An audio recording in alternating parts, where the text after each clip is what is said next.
Hey everyone, and welcome back to another video. And in this video, I'm going to show you how to sign out of TradingView. Now, this video is going to be particularly useful for individuals. Let's say that you're logged onto TradingView on a family member or friend's phone. How do you actually go ahead and log out of TradingView? Now, this video is going to be short, sweet, and simple, guys. There's not going to be a lot of steps involved.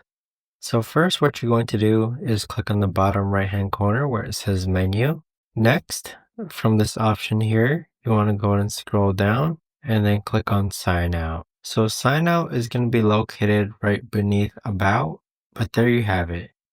But that right there, guys, is the best and easiest way that I know of to actually go ahead and sign out of TradingView. If you guys know of a better, easier way to actually do this, let me know in the comments down below.